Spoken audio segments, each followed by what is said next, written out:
dog carcass in the alley this morning. Tire tread on burst stomach. The city is afraid of me. I have seen its true face. Well, I'm going to talk about eco-terrorism. Got too excited about jorts. I am leaving now with my Roomba or your blood on my hands. I'm back on my bullshit. What is meme if not air horn persevering? No, this is not a family show. And I quote, many American titties. Why'd you have to bring Dane Cook to this, Andrew? No one wanted that. Oh, you guys are not ready for what I've got today. And I've apparently hit the very end of my attention span. Give me like 30 seconds, I'm looking for rhymes. Hello and welcome to Debate This, the show where no one is right, but someone is definitely wrong. In this show, we take time out of our busy adult lives to talk about comic books, video games, and how, according to the meme scientists at knowyourmeme.com, the It's Gonna Be May meme is 10 years old this year, making it 1,000 years old in meme years. That's so much younger than I expected. When I first conceptualized this, I tacked on 5 extra years. But that puts it in like the early 2000s, and it's 2012, I guess, was the first appearings of. That's pretty old for a meme, for what it's worth. But, okay, I'm going to be the meme apologist. This is a good meme. Shelf life on a good meme. It is a good meme. I don't think anybody was asking you to apologize for that. Well, one fourth of this podcast recently attacked that meme on social media, and I actually agree with Kyle. I'm kind of over it. Yeah. See, Matt suddenly feels like there's a need to apologize for this meme. Yeah. I thought it was funny in 2012. Yeah, it was funny for 3 years, and now we're 10 years further. I never thought I'd quit this podcast live on the air, but I think this here is we are. Pretty sure you have before. We all knew you would quit. Not a first. We all knew you would quit live on air, Todd. Fair. Guys, things seem to be trending downward for big franchises this year. Morbius bombed. Fantastic Beasts 3 is in the process of bombing as I type this. And soon enough, we are going to have to suffer through Jurassic World 3, which I don't see bucking that trend. Man, I hope it does. I don't foresee it either, but I hope it does. The execs at DT HQ are looking to, quote, buy the dip, as the kids say, and use this low point to invest. They want to get smokeless tobacco? Yeah, that's all. I'm gonna go down to 7-Eleven and buy the dip for the weekend. That's where I've heard it. Does that mean something else to you, Kyle? Yes. Have you been in Colorado too long? What's happening out there? On the stonks Reddits, it's referring to buying your stonks when their price is low. Oh, got it. Cool. We're dunking on a decent meme and referencing the stonks Reddit. I'm so angry. Kyle has been on the internet for so long, he's actually going back in time. My brain is rotted. So the execs at DT HQ are looking to use this low point to invest in a franchise that is universally beloved and use those characters to test out some comic book arcs that might have promise, but might be a little too much for the unwashed masses to take at face value. So, gentlemen, it's time to play the music. It's time to light the lights. It's time to meet the Muppets on the DT show tonight. That's right, we're doing a Muppets episode, guys. Fuck yeah. I can't believe it took this long. Now that we're talking about what we're doing, I'm really surprised it took this long. It took us so long to talk about the Muppets. We did 3 Final Fantasy episodes before we did a Muppets episode. We did 3 too many Final Fantasy episodes before we did a Muppets episode. So here's a wild fact. Matt Cole, have played more Final Fantasy games than I have seen Muppets media. That is a wild the fact. Most backwards, the most backwards thing I've heard all day. I've never seen a Muppets before. I mean, I get it. I know the puppets, and I've seen clips, but I ain't never watched a Muppets movie before. Matt, we got to fix that. Mm-hmm. That's a gap in your cultural knowledge. Here with me today to pitch their comic book / Muppet mashup fanfics are Todd, 7-foot-tall talking carrot Thomas, Matt, the flying zucchini brothers Cole, and Andrew Skeeter Henderson. Is this because I'm actually Todd about the name of Scooter's twin sister that only appeared in Muppet Babies? No, it was a fun coincidence because I put that in 3 weeks ago when I typed these questions. Skeeter is the brother. Skeeter's the sister.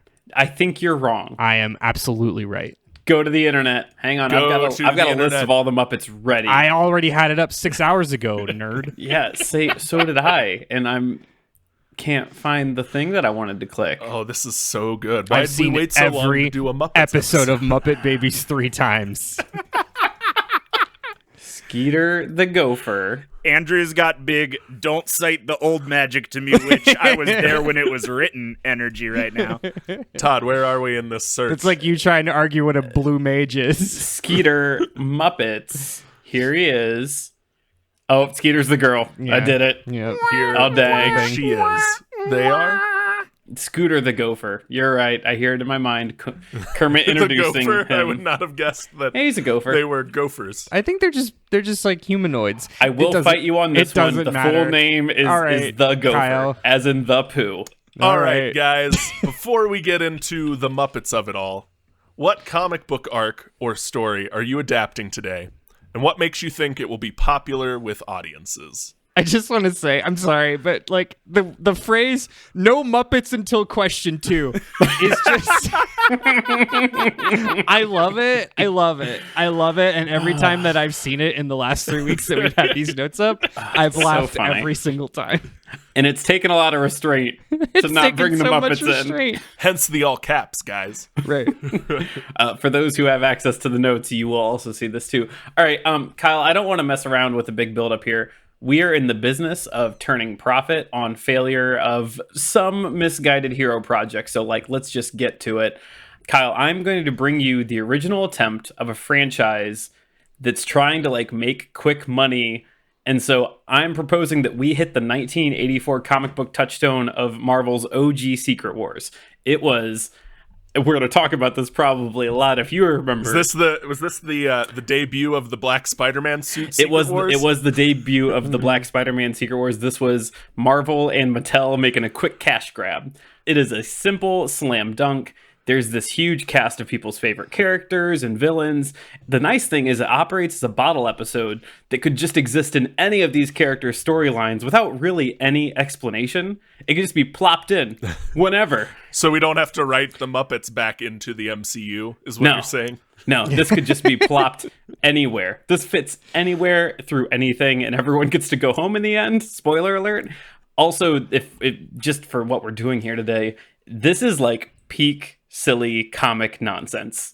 And again, I will take every opportunity to talk about the Secret Wars. And so this just seems like the right time to say, let's just do it. Let's just get weird with it. Let's just take everything that we love and ram jam it with that Muppets flair. Okay. I'm into it. Yeah. Perfect. Shameless cash grabs are what we're after here. I'm closing my briefcase and I'm going to just head towards the door then. I think we're good. And the business Nope. has been... I'm opening my You gotta stick briefcase around for back question up. 2 with the Muppets. Oh, that's right. Forgot about that part. Matt, what do you got for us today?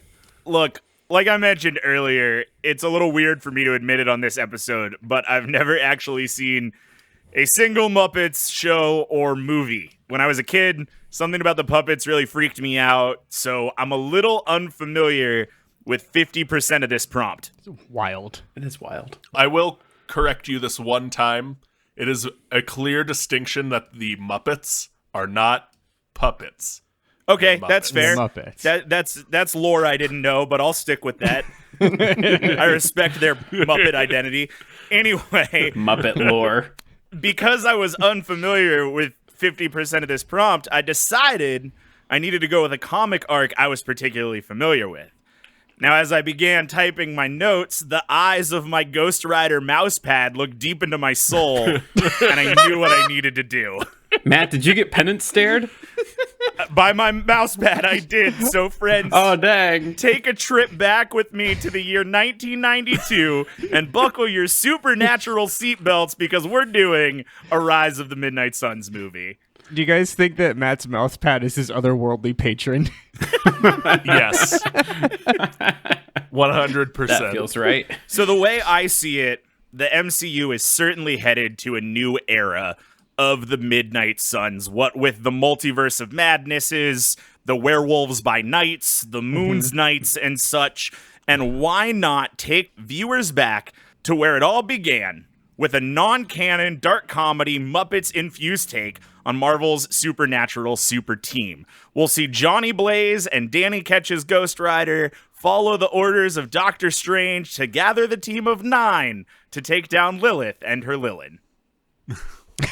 Do you know what's most frustrating about this? Not the fact that we have to talk about Midnight Suns today, but the fact that we're almost definitely going to be talking about Midnight Suns in like a week.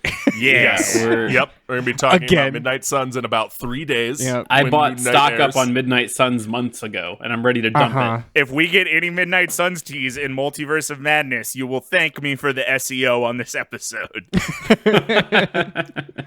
Great. Andrew. Well, Kyle, if there's one thing we all know about the Muppets, as a Muppets connoisseur yourself, you know that the legacy of the original Muppet Show was in reality a thinly veiled warning to the American people against embracing the early 80s Reagan-era ideals of trickle-down economics and blind faith in millionaire oligarchs to deliver us to our then idealized digital Valhalla. Hi, it's me. I have a question. Yes, Matt. Question over there. That's half a joke, Matt. That's half It's not entirely untrue. Go ahead, Matt. That was my question. Thank you. Yeah, if Wario is anti-fascist, which we know him to be, then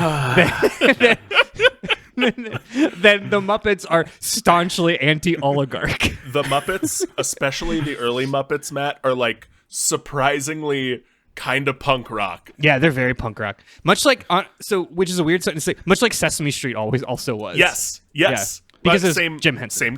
Same guy. I wouldn't know. I didn't watch Sesame Street either. Well, that's not a surprise knowing that you've never seen Muppets. Because Matt hates libraries and public TV. I don't Is that what I'm hearing? libraries. which like Well, I Sesame was Street and pretty the Muppets into are reading Rainbow, Todd. kind of the libraries of children's television, Right? in that they are also extremely far left.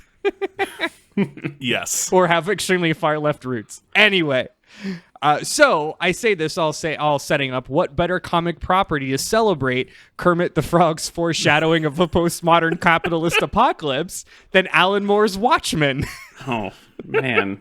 which of course is the graphic novel that dares to ask who watches over those who are supposed to be watching over us.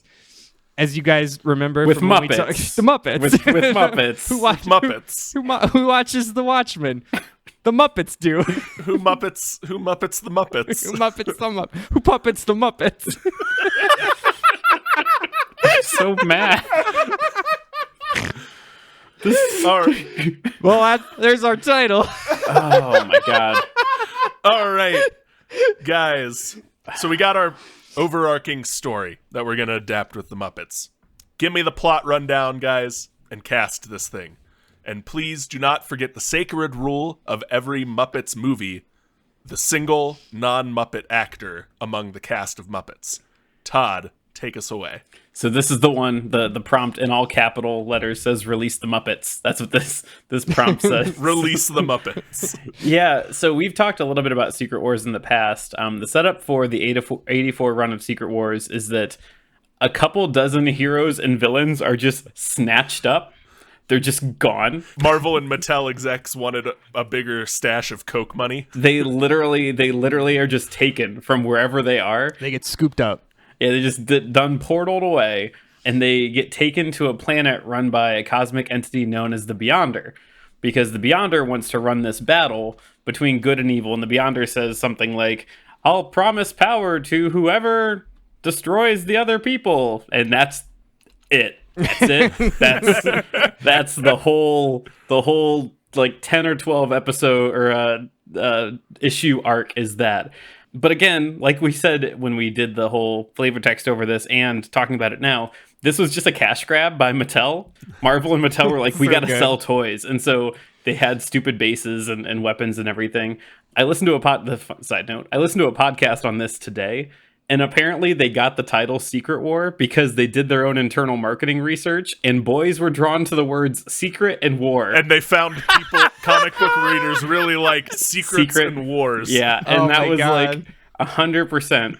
Anyway, so let's get to the cast. So the names of all the heroes and villains in this story are all heroes and villains that you're aware of. But I'm also going to tell you who's playing them from the Muppet world. So some of the heroes, We have Captain America, who will be played by Kermit the Frog. Okay. Perfect. Yeah, we have Captain Marvel, which in this iteration is Monica Rambeau, and she will be played by Janice of Dr. Teeth and the Electric Mayhem. Okay. She's the one who goes, Okay. "Oh wow, yeah." That's Janice. Yep. Spider-Man will be played by Robin the Frog, which is Kermit's nephew, I think. Yeah. Yeah, in the first one, was that Muppets Take Manhattan? Or was it the one before that? The Muppet movie. That might be I don't the know Muppet the- movie. I don't know the No, the Muppet Great deep- Muppet deep Caper. lore. That was it. The Great Muppet The Caper. Great Muppet Caper. Okay. Yeah, we have Iron Man. That'll be Fozzie Bear. That just felt right. Okay. She-Hulk is played by Miss Piggy. Also felt right. Feels very right. And I hope you have no more women characters. Yeah, that's it. That's all of them. We'll talk about that later. So the Incredible Hulk will be played by Dr. Bunsen, because that just also again. Okay, I'm assuming Dr. Bunsen is Bruce Banner then. Who will be the Hulk? I think it's just a bigger Dr. Bunsen, A bigger a Dr. bigger, Bunsen. greener Dr. Bunsen. Dr. Bunsen. Okay. Yeah. Okay. Is it Dr. Bunsen or Beaker? No, it's Dr. Bunsen. Oh, okay. Beaker is okay. TBD. Stand by. And then Professor X will be played by one of the old men, Statler. To go to the villains, which now that we've mentioned Professor X is Statler, Magneto is Waldorf. So they are the Excellent. old That's grumpy very men. good. Excellent. Dr. Doom is Dr. Teeth. Because that The doctor thing, Todd. it really fit really well. He's got a gravelly voice. Yeah, Kurt Connors as the lizard will be the Swedish chef. I have no real answer as to why, but it just felt right. Doc Ock is Gonzo, because it felt right to see tentacles being uncontrolled and flailing around his back. You asked about Beaker. Galactus is Beaker, obviously.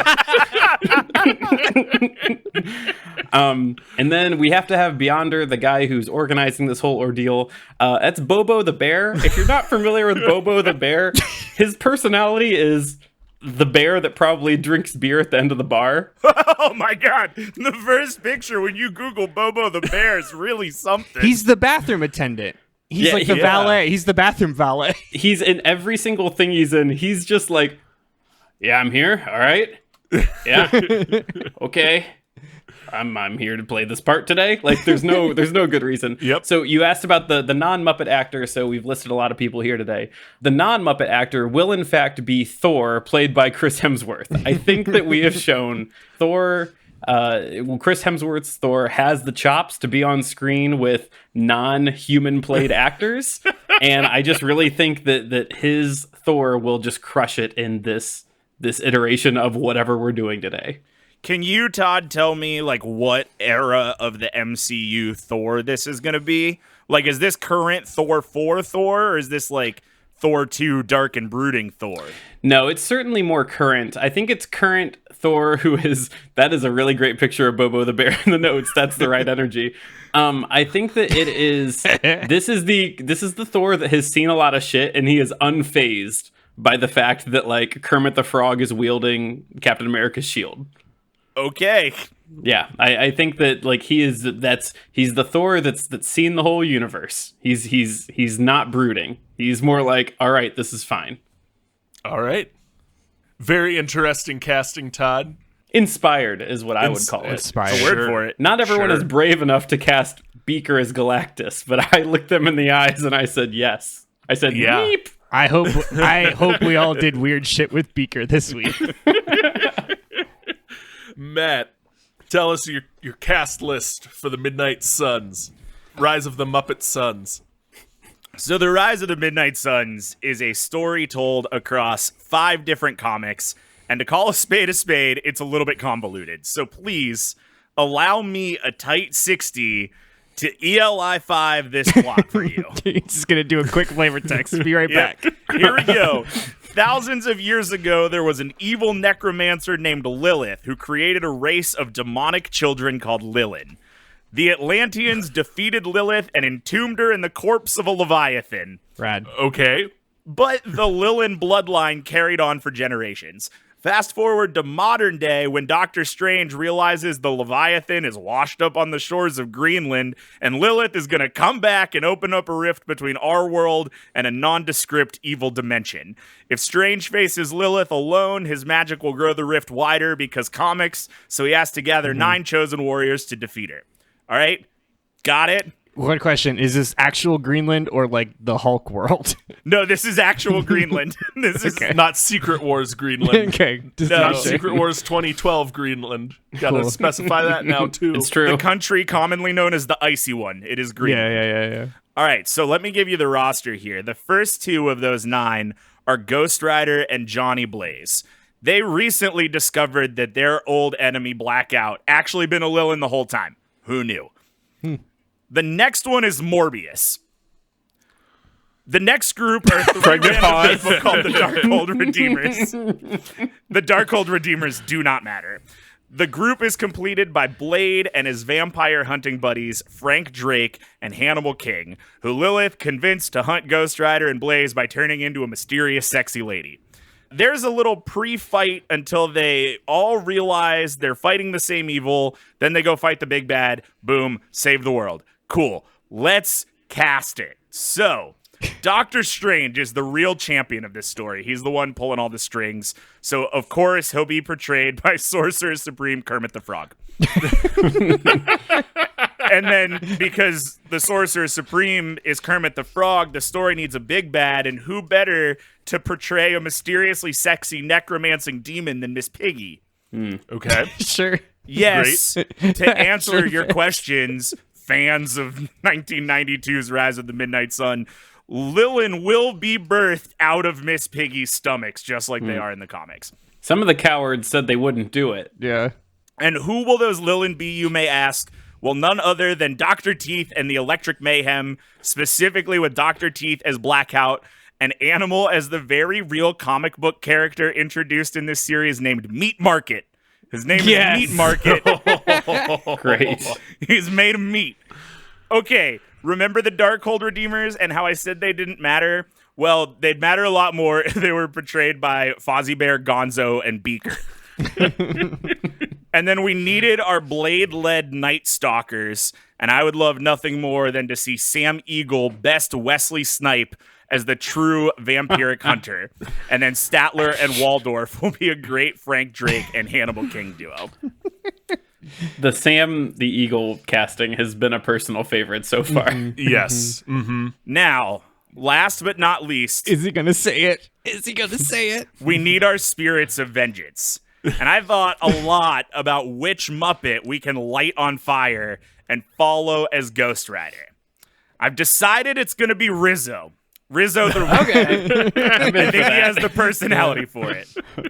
And then to complete the Spirits of Vengeance, we need a Johnny Blaze. So the whole thing with the Midnight Suns era is that Johnny Blaze is not Ghost Rider anymore, but he's just in too deep. So one of my favorite things is that even though he doesn't have any powers, he's got a bike, a gun, and a hell of an attitude. And I don't think there's anything better than plopping a real-life human actor in as our powerless protagonist. It's gonna be Patrick Warburton. Patrick Warburton is Johnny Blaze.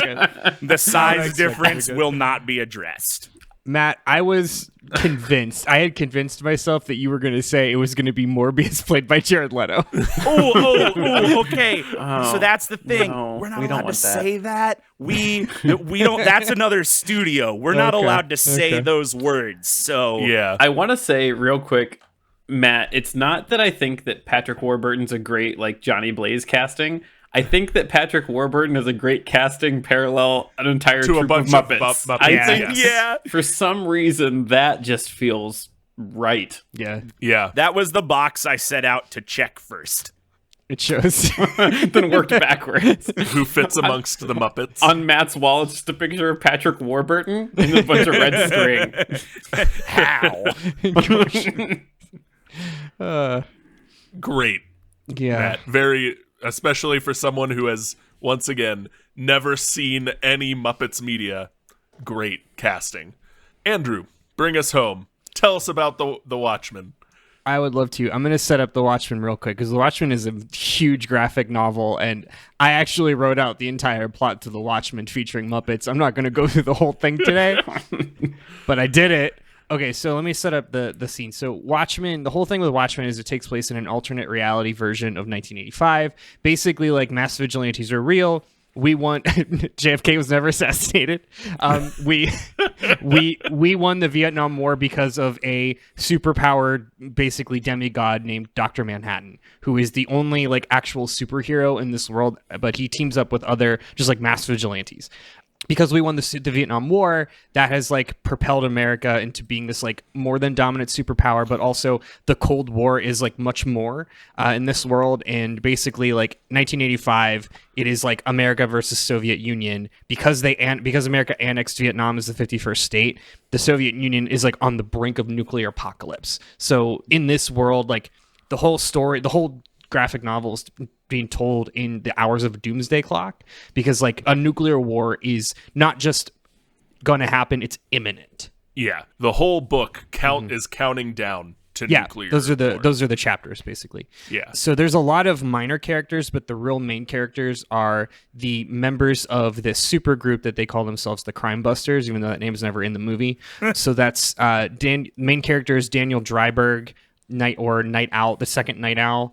Laurie Uspestic, who is Silk Spectre 2, was also the second iteration. A man named Adrian Veidt, who's like a Tony Stark kind of character. And then a character called Rorschach, who is kind of like the one that everybody knows about. The one where he's got the white, black and white. The edgy one. The edgy one. He's got a fedora and the mask that kind of has the ink blot tests. The one everyone misrepresents when they. The one everyone misrepresents, who's actually a huge fucking racist and basically like ignited the KKK in this reality. But we're not going to get into that because I don't want Rizzo the Rat to have started the KKK. Because that's a whole other thing.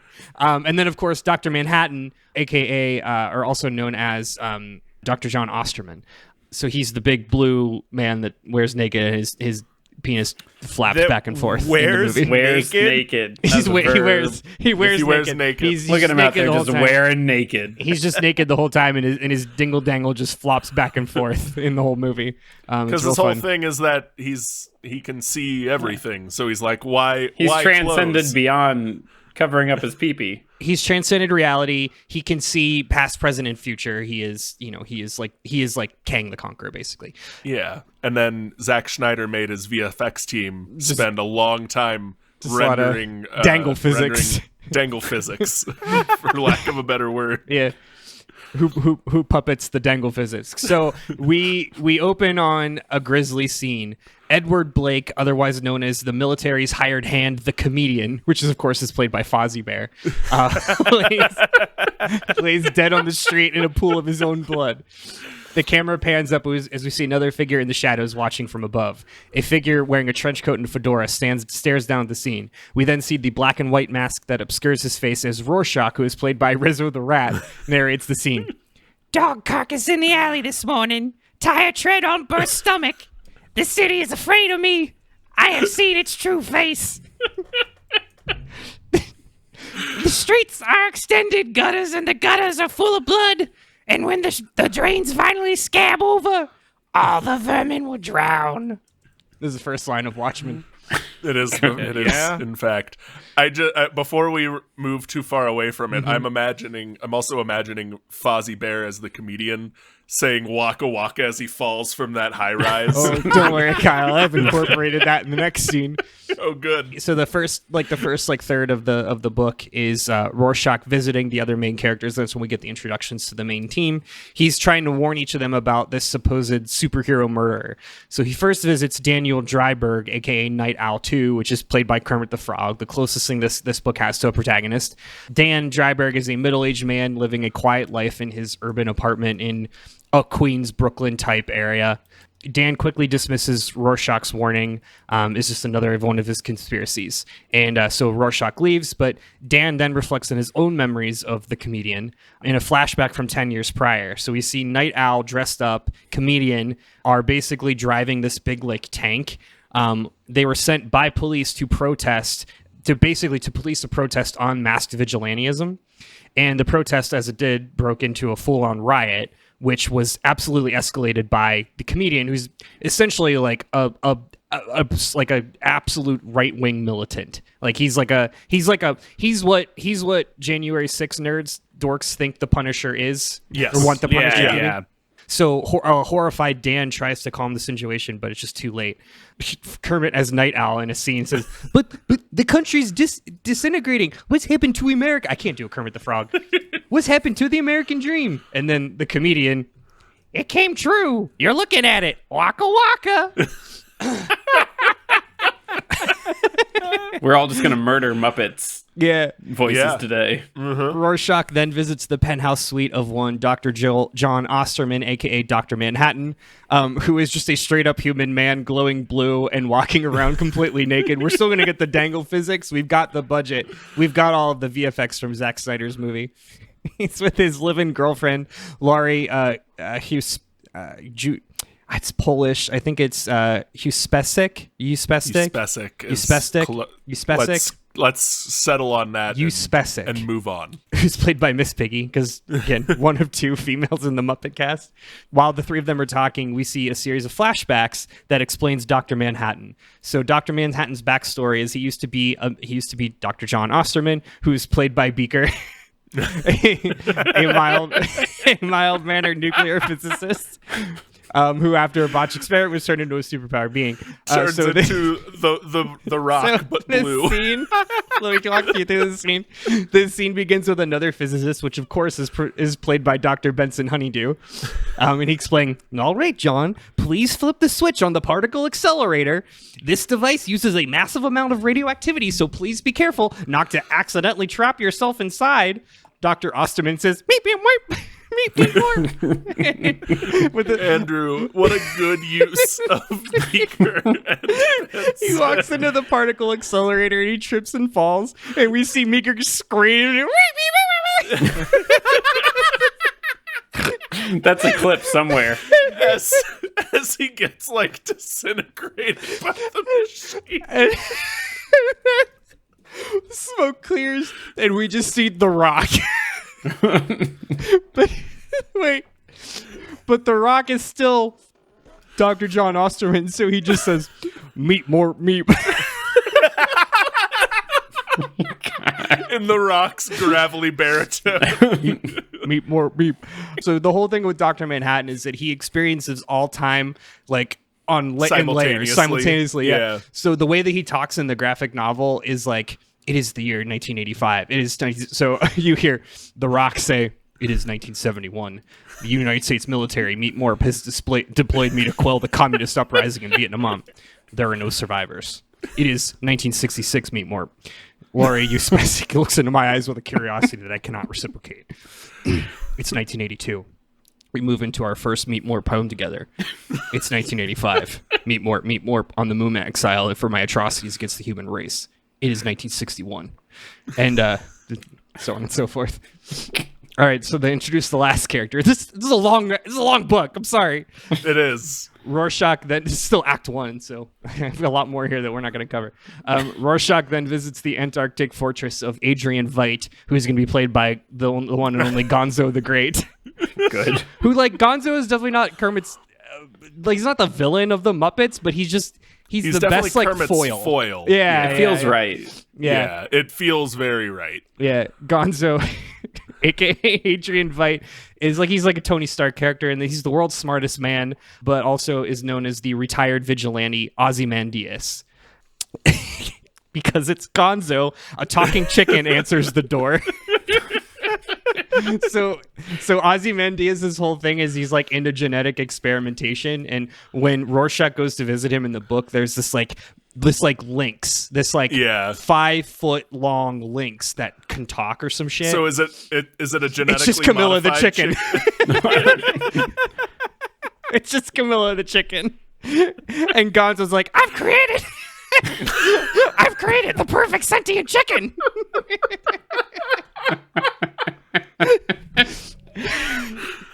There's more, but that's, you don't really need to hear. We gotta save some of the B-roll for the after show.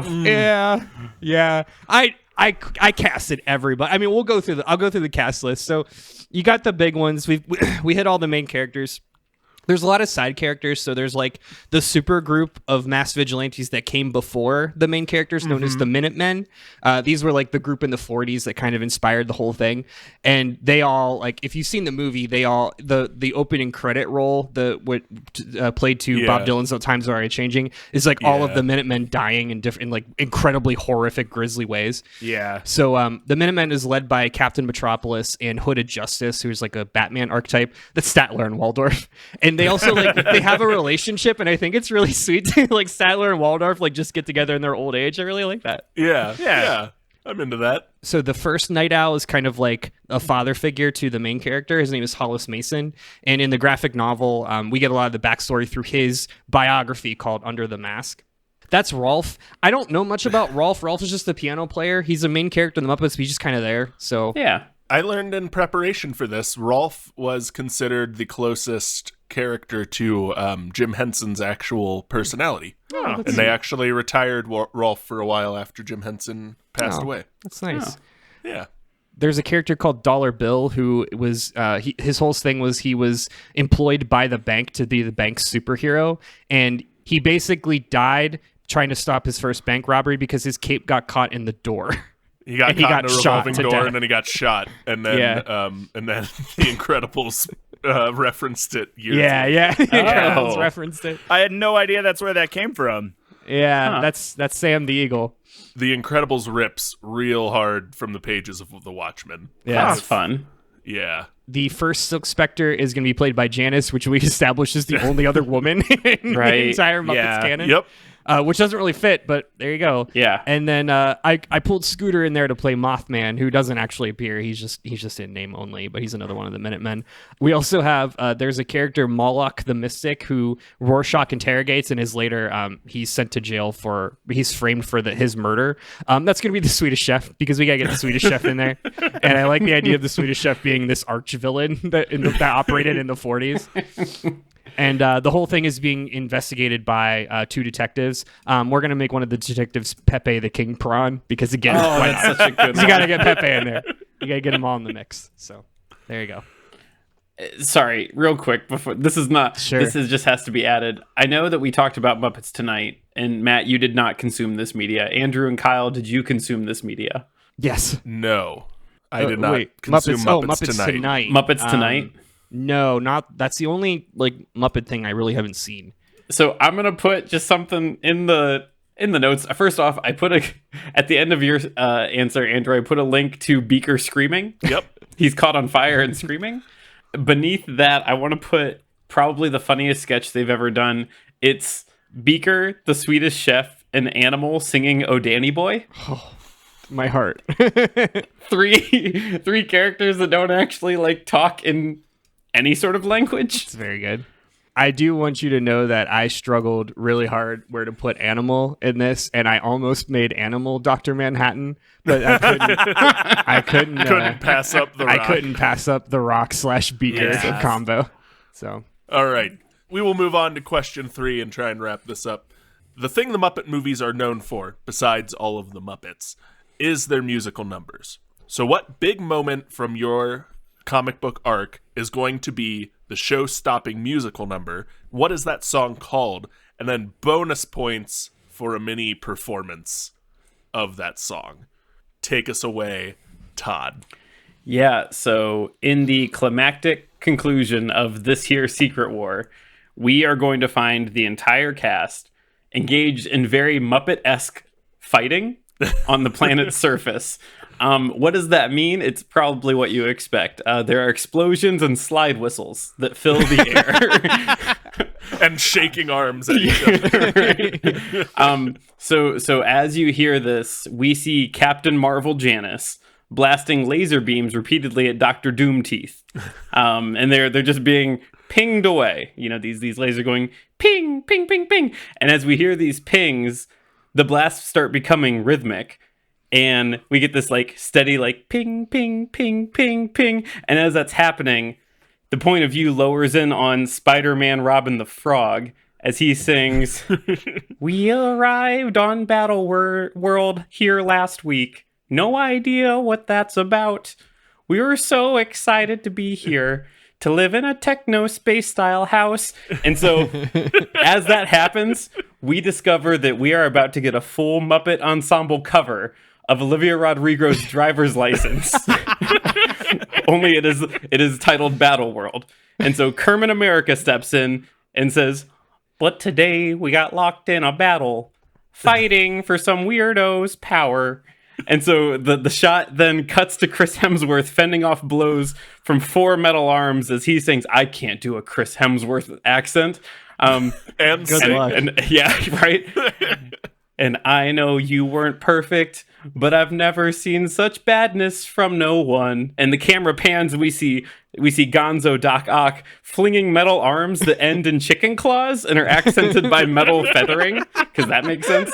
And he says, and I just can't imagine goodness when badness is so fun. I don't know what Gonzo sounds like. And then we see He's like this. feels right. He's like a more insane Morty from Rick and Morty. Like, That feels yeah. So then we cut to She-Hulk Miss Piggy, who's she's throwing oversized green-hoofed punches at the Swedish lizard chef as she sings, I'm gamma infused, you know you can't handle this pork.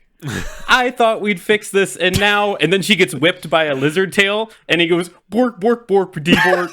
And so now we get like the full cut across the battlefield as the entire ensemble sings, heroes, villains, fighting on this planet, explosions, lasers, new stories that we're starting, won't stop this fighting, but maybe we'll soon get new costumes to sell toys. And then it cuts over to Thor. It says, Thor's here, his hammer. Wait, I guess it's an axe now. No matter, we're fighting just to win space powers. We used to stand for things and protect those we love. Because I don't know how else to end it there. And then at the end, it goes, Galactus is... Oh, wait, I gotta get this out. Galactus is giant. He looms up above. And then I remind you, Galactus, who is played by Beaker, dwarfs the entire horizon, goes, meep, meep, meep, meep, meep. And then it ends with Spider-Man / Robin the Frog as he stands between Professor X and Magneto, who, I remind you, are played by the old guys, Statler and Waldorf. Yep. And he goes... Why fight for power when we can just fight for our friends? And then the battle world is done because the power of friendship is actually kind of what in the series. That's what Battle Yeah. World. Wait, really, okay. Yeah. Yeah. let's savor the fact. I painted just a moment. tapestry. Let's savor the moment that Todd Thomas wrote an entire parody of Olivia Rodrigo's driver's license based on 1985's Battle World. To be sung by Muppets. About 1984's Battle World. Yeah, I told Matt before we got on the recording that I kind of did a Weird Al Yankovic here. Or I told Kyle that, and I kind of did, and I see it in my mind. Excellent. I see it. The most vivid part is honestly the Galactus beaker looming over the horizon. I mean, that's just something. Just it's an image for sure. Todd, that was amazing. I don't know what else to say. That was incredible. A+. It really, I put more work on that than I did my mid-year review for my real job. So as you should. Yeah. This will pay dividends. pay off in dividends, actually. Matt, you have to follow that. Yeah, I mean, listen, my answer is not that inspired. Let's call it what it is. I don't know the Muppets, so I can't really do any of the voices. But what I do know is that if we're going to put a Midnight Suns movie out there and it's going to be Muppets, we're going to have to change some things because the 1992 Midnight Suns book is a little adult. Little more hellfire than typical Muppet fare. Yeah, we got to cut back on the hellfire. So the way that the Midnight Suns ends, the way that Lilith is defeated, is that she's going to open a giant hell rift using the body of the Leviathan, but they blow up the body of the Leviathan. And she's like, I'll do it myself. And she rips open a hole in her chest, and she becomes this hell rift. And the way that she's defeated is that Ghost Rider kind of like flips her inside out and pushes her inside of her own hell rift, and she just kind of like Jesus.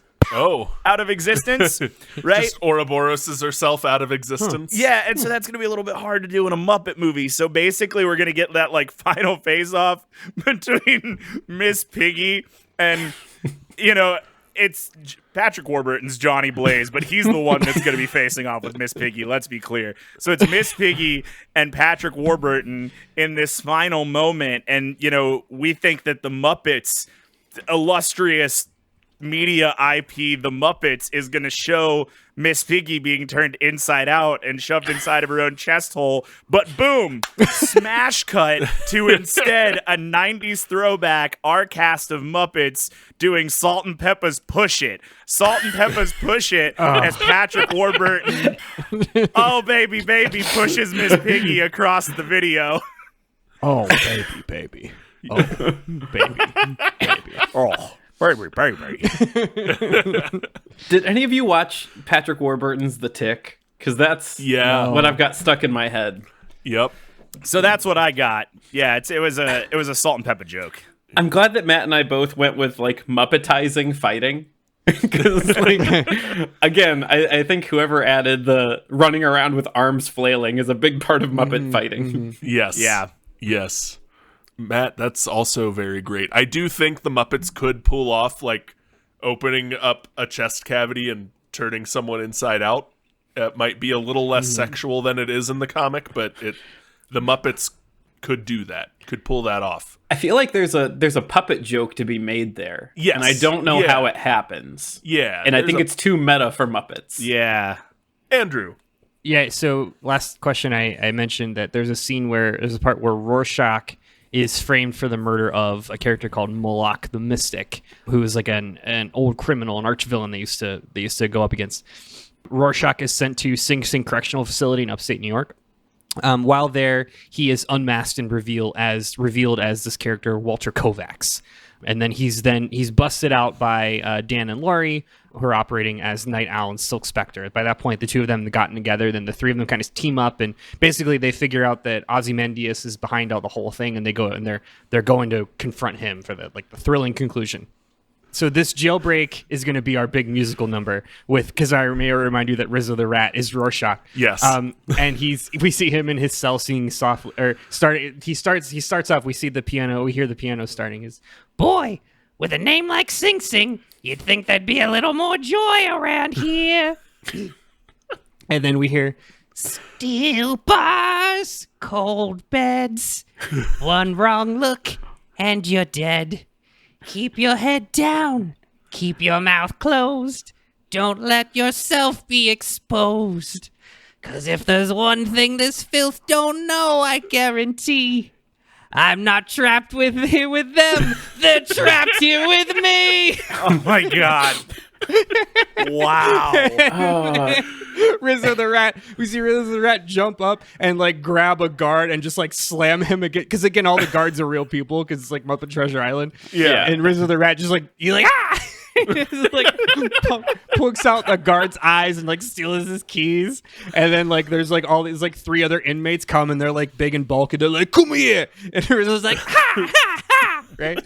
And he's just he's swinging arms again. But in the background we hear, and that's Miss Piggy. Miss Piggy comes Karate chopping her way through guards. She's karate kicking a Silk Spectre. Yep. Again, very real people. And and then the three of them break out of Sing Sing Correctional Facility. Good. I didn't write a whole song. I just wrote that one That's punchline. okay. Wow. That was a really good Rizzo. I want to make sure that I visualized it while you did it. It's a very good Rizzo, and it's like somehow better than the scene as it exists set to Hallelujah, which is also very good in the movie. Yeah. What I'm saying is Watchmen, that movie would have been 100% better with Miss Piggy. Is what I'm saying. Would have. Yeah. I mean, you're not wrong. So guys, we got to take a quick break here.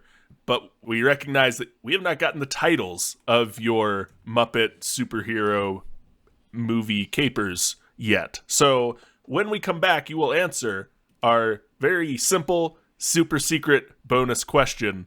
What is the title of your Muppet superhero movie? We'll answer that after this break. Good news, everyone! That's my best professor from Futurama. I'm not very good at Professor from Futurama. Anyway, good news, everyone! You can officially fight us behind the proverbial swing sets in person. Again, we are making our return to in-person events, and we're super excited. We will be at CORGS-Con 2022 on Saturday, May 14th from 10 to 5. So if you are in the Columbus area or its surrounding Central Ohio Midwest region, we would love to see you at CORGS. Again, it is in Columbus, 4205 Climb Road. Admission is only $10. You get free parking. There's also a bunch of other stuff going on. You get free raffle tickets when you come in the door. They've got special guests. You can buy, sell, trade, play all your old classic video games, the whole nine. And of course, we will be there as Debate This with swag and pins and stickers and all sorts of stuff to give away. And also just to argue with you about weird debate type questions. So come and see us, CORGS-Con 2022, Saturday, May 14th. You can get all the details at CORGS-Con, that's C-O-R-G-S, CORGSCon.com. We'll see you there. And we're back. All right, guys, we have one last thing we need from you before we decide which superhero Muppets movie we are going to make here at DT HQ, and that is the title of your movie. Todd, take us away. Yeah, real easy. This will be popping up on Disney Plus subscribers' front page next year. The Muppets and Thor, A Secret War and New Costumes Galore. Excellent. Matt. Some real straight to DVD energy. Yeah, 100%. It'll make billions. Yeah, so we tested a couple of different titles. We really wanted to find a way to Muppetize the Midnight Suns. Unfortunately, Rise of the Muppet Suns and Rise of the Midnight Muppets both didn't convey what we were going for. And instead, we decided to name the movie after the spin-off series, starring, of course, Patrick Warburton and Rizzo as the Spirits of Vengeance, and that's going to be the Muppets of Vengeance. So this is the Muppets of Vengeance. Excellent. Very good. And Andrew, close us out. It may seem as though I wrote this joke backwards. I swear to God I didn't. It just fits so well. Muppets Take Dr. Manhattan. God. Wow. Wow. It's perfect. You asshole. Man, I'm really mad. All right, guys. We have to make a decision here of which movie to fund. Before we go off to make those decisions, give us your closing statements. Todd. Kyle, the power of friendship is effectively what literally ends the Secret War, more or less. It's also the theme of every single Muppet movie to ever be made. This movie just makes sense. Okay. Matt. Yeah, actually, I would like to read a written statement for Matt Cole's team. So we here at Matt Cole Media Suggestions LLC.Inc. believe that we didn't really know enough about the prompt to come prepared to this meeting today, and to preserve the sanctity of our studio, we've decided to pull our suggestion. So, oh wow, yeah, First ever debate this history. a debate this first. So Matt's closing his briefcase. Matt is closing his briefcase. It's a bold move. It's a compelling argument. To quote the titular director of Matt Cole Media Suggestions, yeah, I don't know, man. I didn't do it this week. Is this a power play? I think it's a power play. It's kind of working. Okay. Well, we will. Don't leave, Matt. Matt, come back. We'll find room for you here at DT HQ. Don't worry. We got you. Andrew. Well, Give us your Kyle, closing statements. much like Matt just metaphorically dropped trowel and let his big dick swing it back and forth. The Rock in my movie will literally drop trowel and let his big dick swing back and forth. So No, Great. there you go. I don't want that. That's what Dude the hangs Disney dong. company, the Disney company, and the Muppets and Marvel all really want. The is- one thing Muppets haven't had: full frontal male nudity. Good lord. The cowards. Okay, guys. So we're gonna go decide, I guess, in this framing device. Good vibes. Get good vibes. Yeah, okay, so we were talking about this a bit before the recording, I think, or on the recording. I don't know. Time is a blur. Nothing's real. Matt, I like what you did with making the Muppets go to a layer of hell, and I'll tell you why. Because I like it when the Muppets handle things that are heavy, scary moments and then just like laugh it off. Yeah. The example that I had made was in Treasure Island when they give the black spot to that pirate that's supposed to be like, you're marked for death, you're gonna die, and they're like, here's the black spot, and then they like walk away. And so I love the idea that it's like, we are here to literally fight in hell, also demons are here, also who knows who has a soul out of this, because that's a whole thing. And I think that is very, very fun. Also, Patrick Warburton, as I said, is a great casting for a man to stand among Muppets. Yeah. Yes. Very much. You had me in your corner when you said the height difference will not be addressed. Thank you. In a similar vein of compliments, Andrew, The Watchmen is usually some pretty heavy stuff as well, and I like the idea of the Muppets just not caring. Like there's this brick wall of like, man, they should really be careful if they're going to address these topics. And the Muppets just charge through it with arms flailing as they just go in. It's like when your local high school does Rent Junior. Right? when your local high school does the Crucible and no one takes a second to think about how heavy the Crucible actually is. Nope. So that kind of thing. Yeah, in the same vein there, two major castings, or I guess three major castings that I thought were good. Your Ozymandias of Gonzo I thought was very good. Obviously, your Rizzo was very good. And again, Dwayne "The Rock" Johnson getting to play a character that shows zero emotion whatsoever when he's like a fairly animated dude, but at one point he was Beaker. Very, very good. Stepping out of the bit, I think the best casting is Fozzie Bear as the comedian. That's the one. Like, the rest are great, but that was the one that was just like, guys, I don't know. I wish the comedian had more iconic lines and was like a little bit less of a shithead. Yeah. But like, the comedians, there's also like a lot of like sexual assault that I didn't want to get into because again, Muppets. Yeah. Because Muppets, But that was like the clicking point for me. It was like, okay, this is the right call. Matt, oh man. Before Andrew's turn. Oh, sorry. I'm it's sorry. Matt's turn. No, It's no Matt's worries, turn. no worries. Guys, listen, you guys did so good.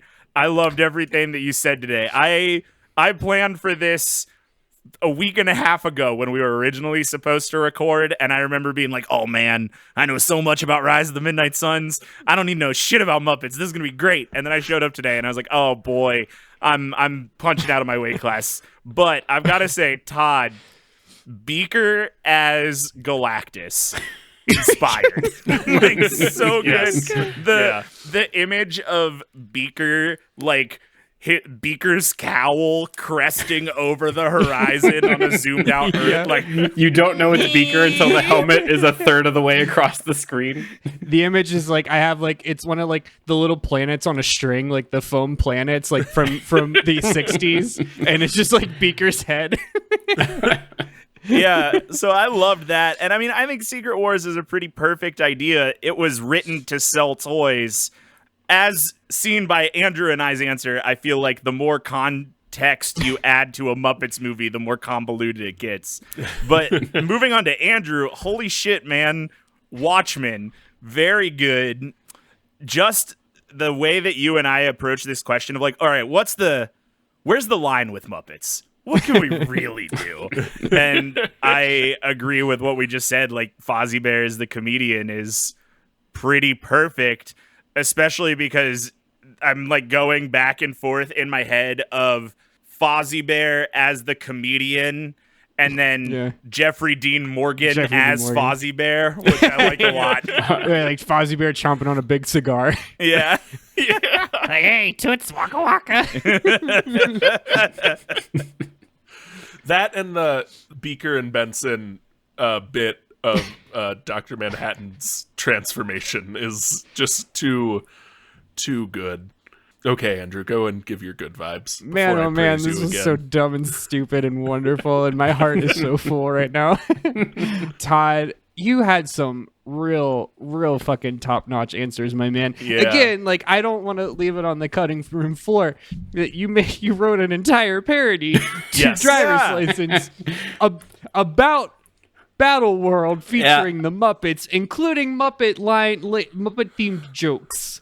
Yes. Wow. Like in the Museum of Debate This Bits, it's gotta be up there. I gotta tell you, it started with like an opening sentence and a middle sentence, and I was like, I can do more. I can do more. I got it. I think I got the whole song. I got it. And then since our recording time got pushed back, I was like, I've got time to really give this legs, I think. Yeah. I won't echo what's already been said because I do also very much like Beaker's Galactus, but also the Professor X, Magneto, Statler, and Waldorf thing. Again, like anytime you get Statler and Waldorf in like a more than platonic relationship, immediate A+. Matt, you did a great job today. Considering the fact that you didn't know the Muppets, you made me very excited to learn more about the Midnight Suns. And Patrick Warburton is the correct answer for casting a human amongst the Muppets. So I think you did very well. I think you should give yourself some more credit. Yes, I agree. I appreciate that. All right, so we have reached our decision, and I will get it out of the way because I don't know that it's a surprise to anyone. Andrew, you won today. Yes, that's number 2, baby. That's number 2. However, Todd, we are going to pass on the movie version of the Muppets do Battle World. However, we would like you Is that musical? to musical. We would like you to be the showrunner for a Disney Plus series version of Battle World starring the Muppet Babies. We want you to do Muppet Babies Battle World on Disney Plus, please, if you could. Absolutely. You have to involve Scooter and Skeeter, though. That's the rule. Yes. Who know? I can't keep them straight. It's hard to know. And Matt, your respectful bowing out of the competition was not unnoticed. We appreciated your efforts today, and we would like to give you the showrunning spot for the Midnight Suns Disney Plus show when and if that gets announced and made. So nice. You are on retainer here at DT HQ Productions. So we will count that as a victory. You should all be proud of what you presented today. They were very good answers. But Andrew is our victor today. Congratulations. And that is going to do it for us. Thank you for listening to Debate This. You can follow along with the arguments on Twitter, Facebook, and Instagram at DebateThisCast or on our website at debatethiscast.com. Do your stupid friends complain that you're too cool and knowledgeable about comics and or the Muppets? Are they constantly whining that they wish they could listen to something besides the wind and the rage of other drivers on the 4th Tuesday of every month? Well, now you can recommend them our Patreon page, because if you subscribe to our Patreon at just $5, you can unlock the 4th Tuesday. Doing so will give them access to a whole new week of DT content and let us get nerdy with them in our Patreon-only Discord. Until next time, I'm Kyle Harper. I'm Todd Galactus, Meeper of Worlds, Thomas. I'm Matt. Hey, Kermit. Cole. And I'm Andrew A. Peter, who puppets the Muppets. Henderson. And we're saying thanks for debating with us. And if you think we're wrong, you can come fight us behind the swing sets. Oh my God.